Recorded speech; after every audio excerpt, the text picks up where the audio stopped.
All right, let's talk about the very blueprint of the internet, the OSI model. It's this invisible, 7-layer instruction manual that makes our entire digital world go round. Now, it's what we call a conceptual model. It's the one everybody learns to really understand the fundamentals, even if the real-world internet today uses a slightly different, more condensed map. But to get the core ideas, this is where we start. So, have you ever really stopped to think about what happens when you click a link? I mean, how does that one little click on your screen manage to find, request, and pull information from a server that could be thousands of miles away, all in less than a second? It honestly feels like magic, but I promise you, it's not magic, it's just a really, really well-organized process. And the secret to that organization is the Open Systems Interconnection Model, or the OSI model for short. The best way to think about it is as the universal rulebook for digital communication. It's a framework that takes the huge, messy job of sending data across a network and breaks it down into 7 smaller, much more manageable layers. This way, every device, no matter who made it, can speak the same fundamental language. To really get how this works, we're going to follow a little piece of your data on its journey. Let's say it's a request to load a web page. We'll watch as it travels down through these 7 layers, getting packaged and prepped for its big trip across the network. Now, trying to memorize 7 layers can be a bit of a pain, so network engineers came up with a handy little mnemonic. If you read the layers from the bottom up, from 1 to 7, just remember, please do not throw sausage pizza away. That's physical, data link, network, transport, session, presentation, and application. Kinda silly, but it works. Since we're following our data as it gets packaged for sending, we're going to start at the very top and work our way down. So, let's begin our journey at the very top of the stack, layer 7. This is the layer that's closest to you and me, the user. This is the application layer. Now, here's a common misunderstanding. This layer is not your Chrome browser or your Outlook email client. Instead, it's the layer that provides the services that those applications need to talk to the network. So when your browser wants to get a web page, it uses a protocol from this layer, like HTTP, to kick the whole process off. Okay, so the request has been made. That data is now passed down the line to the next layer to get processed. And welcome to layer 6, the presentation layer. You can think of this as the network's universal translator. Its whole job is to take the data from the application layer and make sure it's in a format that the computer on the other end can actually understand. This is where stuff gets encrypted for security or compressed to make the file smaller or just formatted correctly. It's all about making sure the two sides are speaking the same dialect. All right, our data is properly translated and formatted. Now it's time to actually manage the connection itself, and that brings us down to layer 5. This is the session layer, and I like to call it the conversation manager. It does exactly what it sounds like. It's responsible for opening up a communication channel or session, keeping that connection stable and open for as long as it's needed, and then closing it down cleanly when the conversation is over. It's like the operator making sure the phone line stays open for your entire call. Okay, the conversation is officially open. Now we have to figure out how the data is actually going to be transported from one end to the other. And for that, we come to the super important layer 4.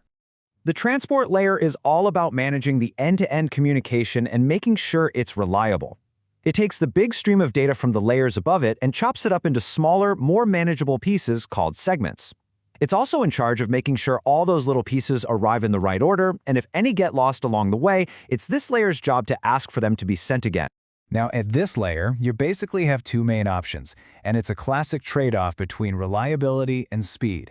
On one side, you have TCP. This is the reliable path. Think of it like sending a certified letter with tracking. It guarantees the data gets there.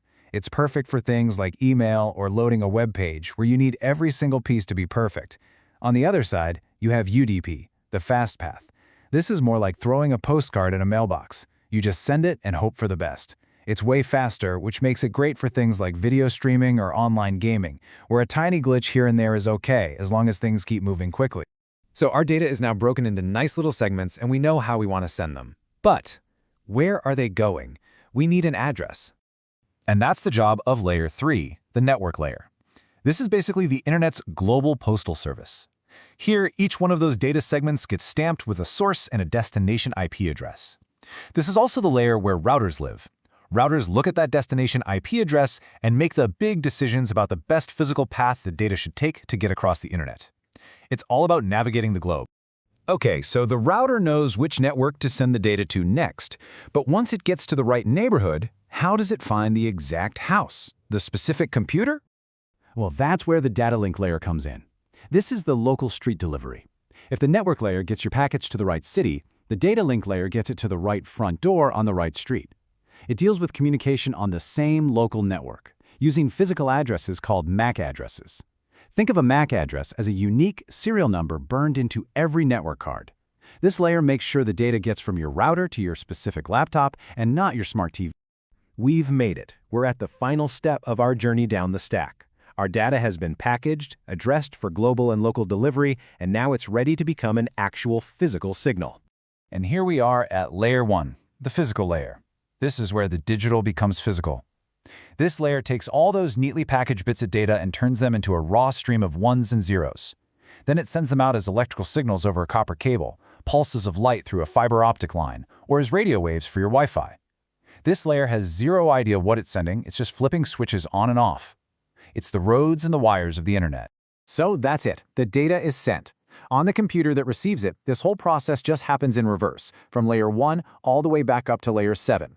But look, this isn't just some abstract theory. This blueprint is an incredibly powerful tool for solving very real-world problems. Because we've all been there. You see that dreaded no internet connection message, and you just want to throw your computer out the window. So where do you even start to figure out what's wrong? Well, the OSI model gives you a logical map. Network engineers use this exact logic all the time. They start at the bottom and work up. First thing, is the cable plugged in? That's a layer 1 problem. Okay, that's fine. Next, is the device actually connected to the local network? Can it see other devices? That's a layer 2 issue. Okay, that's good too. Well, does it have a valid IP address to get out to the big wide internet? That's a layer 3 problem. See how it works? You follow the layers and it turns total chaos into a simple checklist. So here's the big takeaway. The OSI model matters because it gives everybody, software developers, network engineers, IT support, a common language to talk about networks. It gives us a framework to learn this incredibly complex topic. And most importantly, it gives us a logical map for fixing things when they inevitably break. So the next time you click a link, just for a second, think about those 7 layers. They are the silent, invisible logic, this incredible, methodical engine working in the background to hold our entire connected world together. It's the elegant engineering that makes all the magic happen.